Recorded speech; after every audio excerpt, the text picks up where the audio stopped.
Welcome back to Tiny Blue Games. My name's of course Csaw or Chris, and today we are talking about Final Fantasy XIV in 2020. Today we do have another dungeon for you. This one's called Sohm, and it is another step in the Heavensward story that is getting more and more interesting as we progress. So I'm pretty excited to talk about this dungeon and about the story steps that led us here. Just before we get into it, if you didn't watch the video from last week, we took on Ravana, I believe is the name of the boss, unless I'm confusing that with someone else. Big bug-like creature, big swords, that kind of guy. So we ended up defeating him in the trial, which allowed us to kind of gain passage through more lands on our conquest to speak with dragons. And I could be wrong about what's happening in the story, but I guess I'll give a little summary of how I think things are going so far.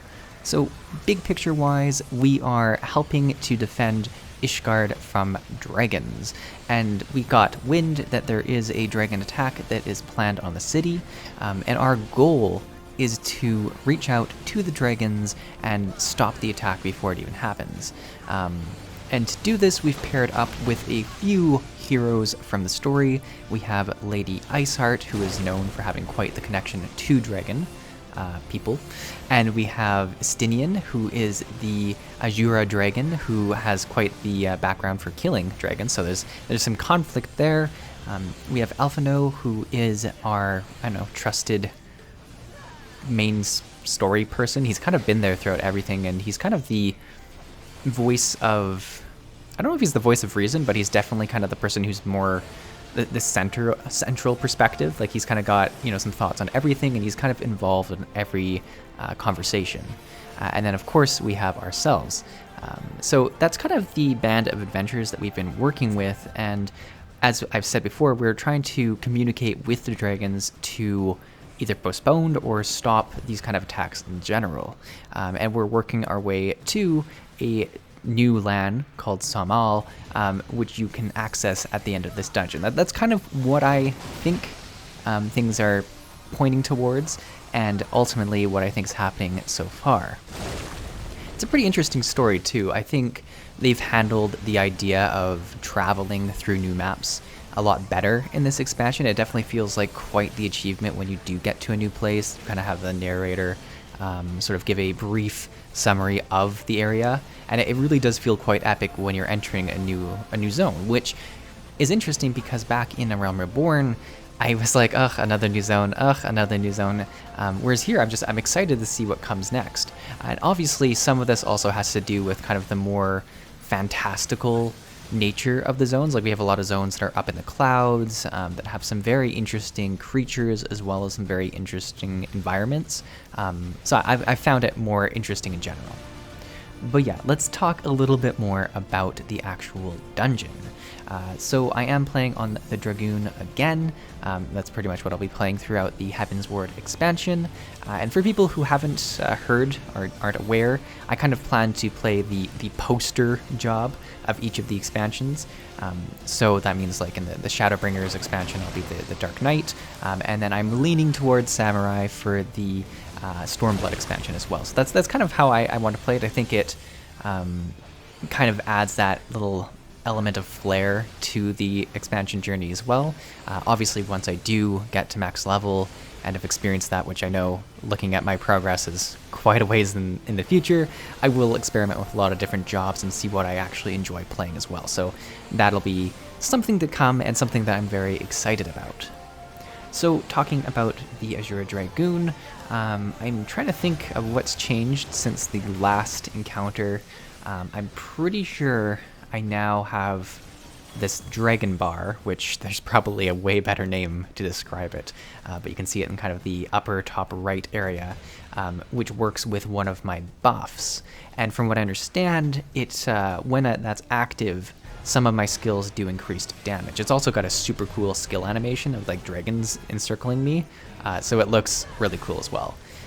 And really what it does is it just kind of, I think it's like jumps and stuff that have increased damage. I could be very confused by how I should be using this, but it's its cooldown is very close to how long it lasts. So there's actually, I think, all of 5 seconds that is in a battle where you can't have it up. So it's definitely one of those resources that you kind of have to be paying attention to.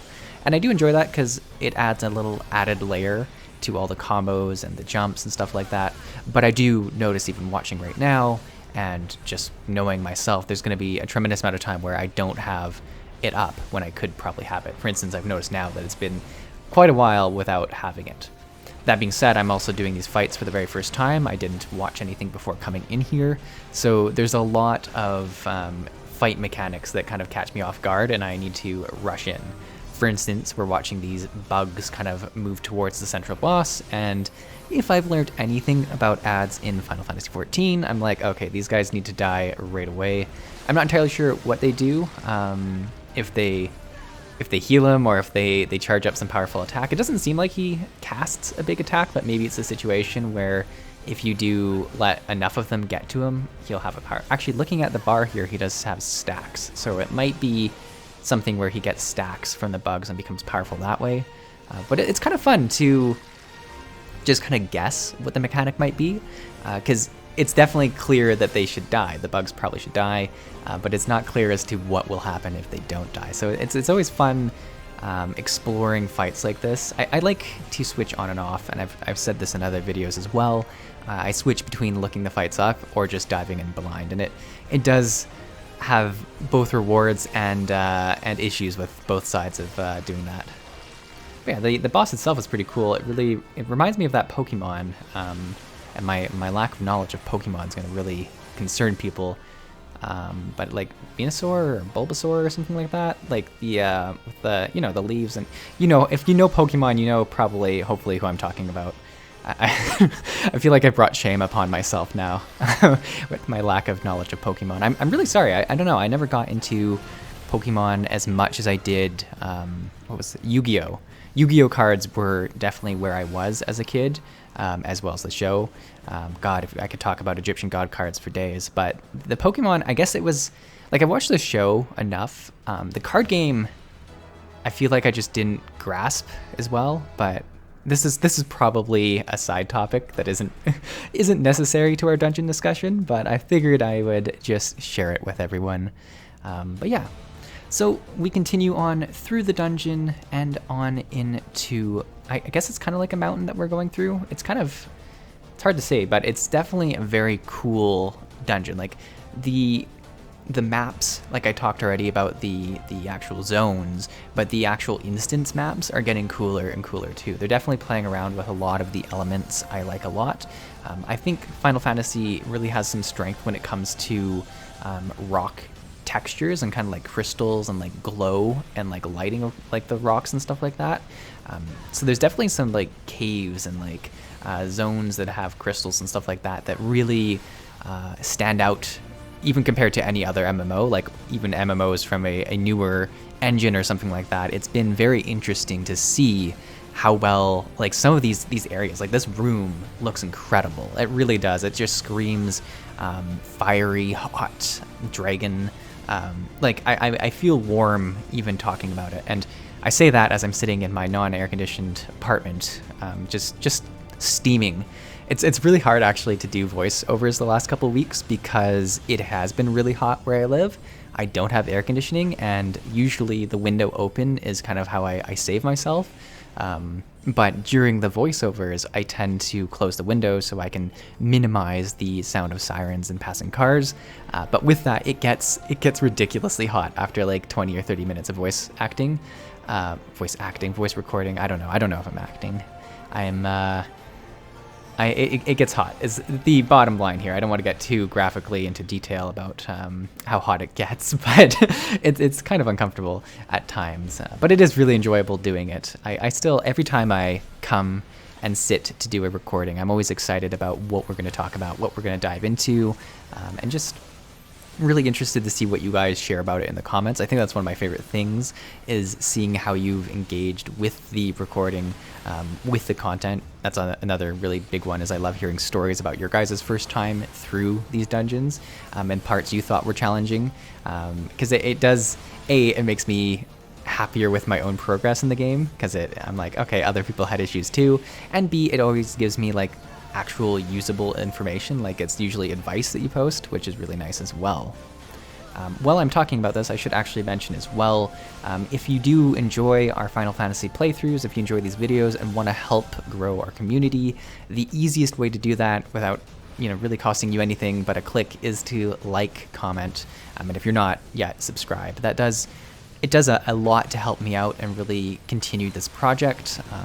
A lot of you probably have noticed that we have had a fair bit of growth over the last few months, and it's been truly like crazy. It really has to see the channel grow so much, and it's really inspired me to make more content. I still very much do this as a side hobby at the time, but as the numbers keep progressing, I get more inspired to see, hey, this could be something I, take a chance on eventually. And we've talked about the idea of doing live streams and different ways that I could engage more with you. And every time our community grows, every time we push forward, I do look at ways that we can kind of engage that way. A recent one has been that we've unlocked stories for YouTube. And I believe you can only see stories on mobile devices, but it's been fun to see a lot of people engaging with those stories and kind of it being a type of content that takes me a lot less time to produce.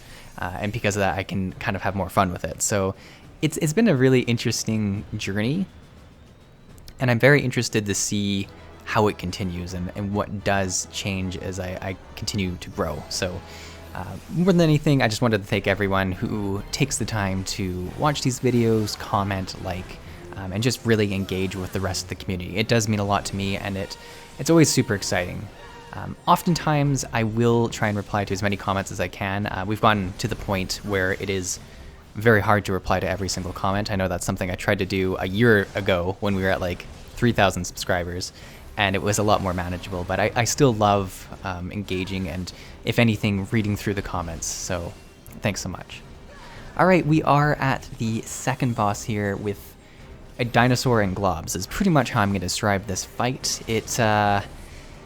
It's another one of those fights where I was like, okay, these blobs probably aren't good, and I don't know why. As the DPS, my main rule is let's just kill things and see if I die trying to do that, and usually I don't, so it goes all right. I do notice that he attacks the blob eventually, and I'm not entirely sure if that means we didn't kill it quick enough, or if that means that like it was a trap to go for the blob. But overall, this fight didn't give too much issues. It's really, and we'll talk about it more at the end, but the final boss fight was a little bit more chaotic than these two. These ones are just, I feel like they were tuned in such a way that I didn't have to pay attention as much to the mechanics as I probably should. A lot of this probably comes with everyone else's knowledge of the fights, just getting carried, but we'll see.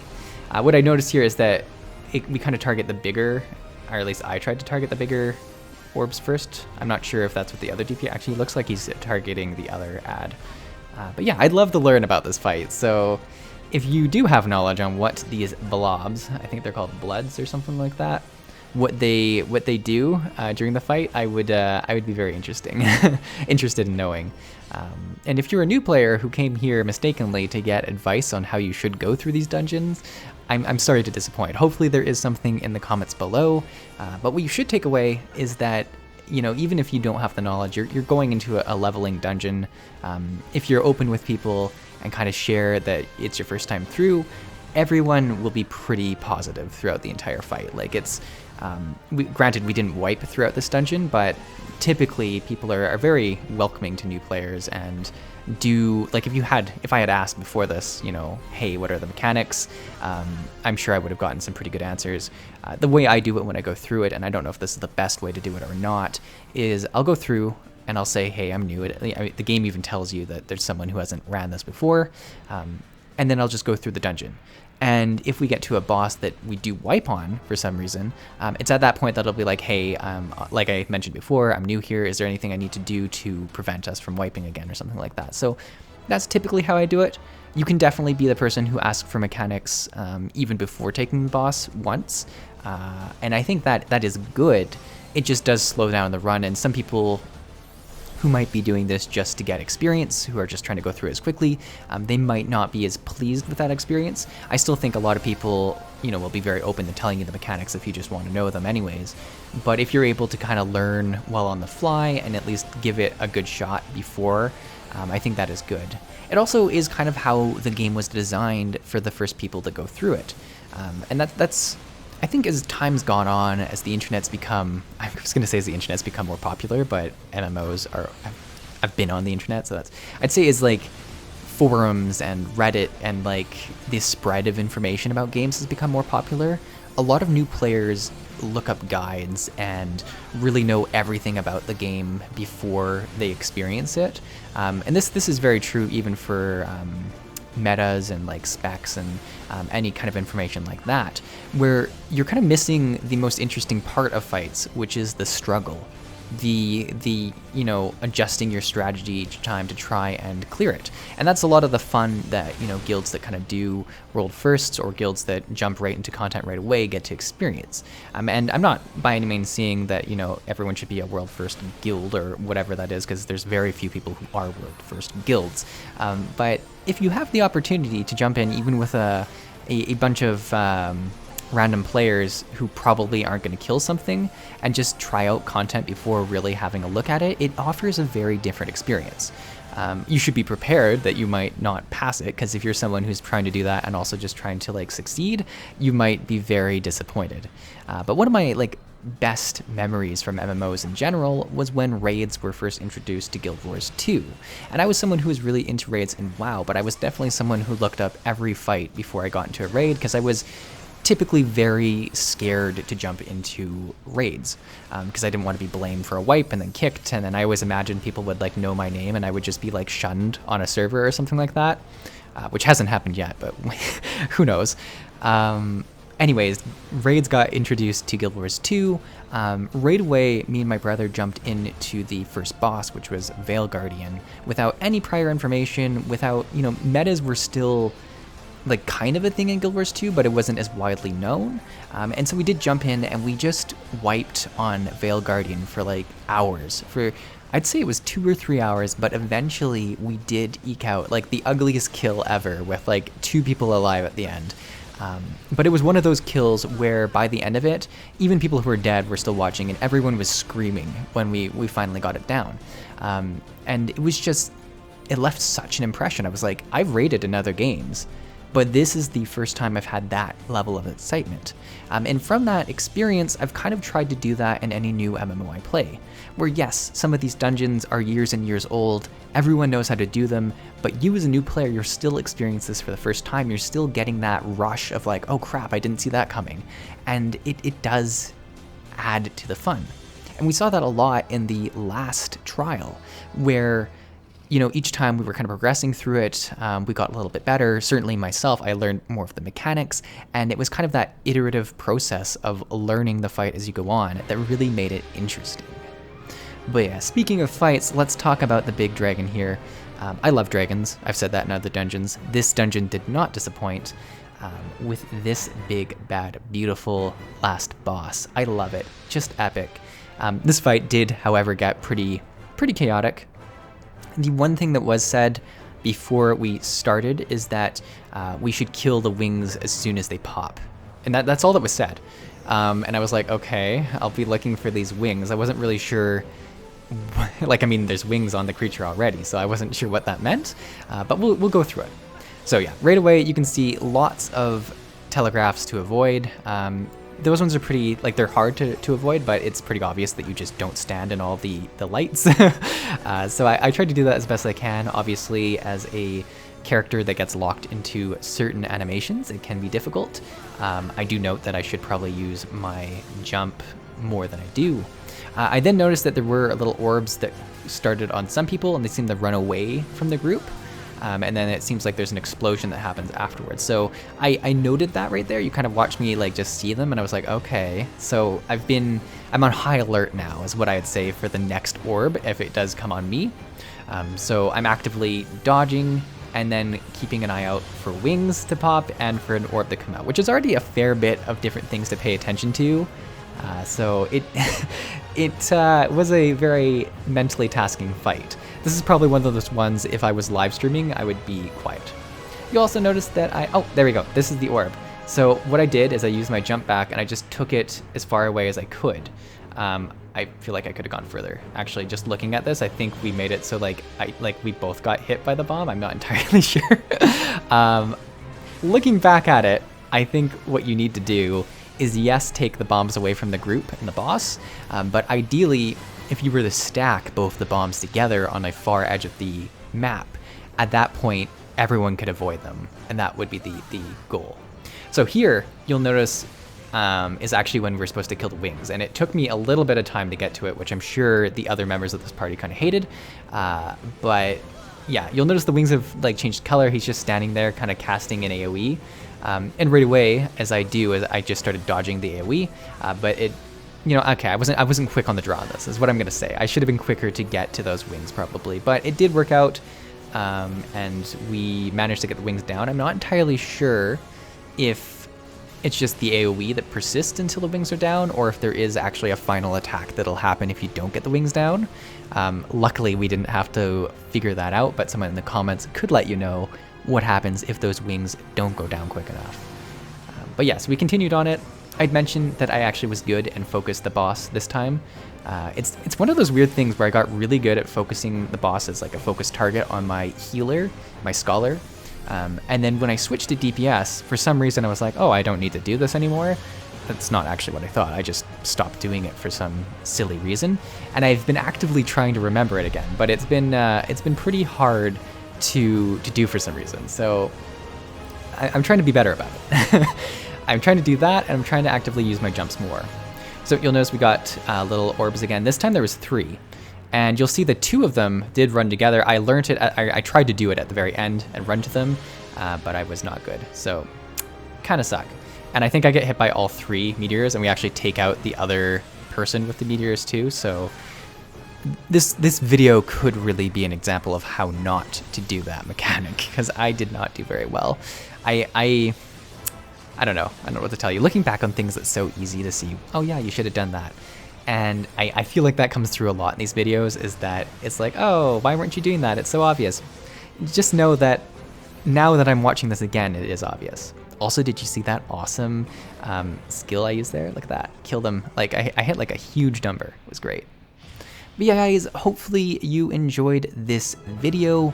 I had a lot of fun doing this dungeon. I'm really excited to dive more into the story. I've gotten so many comments recently from people saying, oh my god, you're so close to when the story just gets crazy. And it is getting crazy. Like, I really enjoyed this, and I'm excited to see what else comes. But yeah, thanks for watching. If you enjoyed this, do toss a like, do toss a comment, and I will see you in the next video.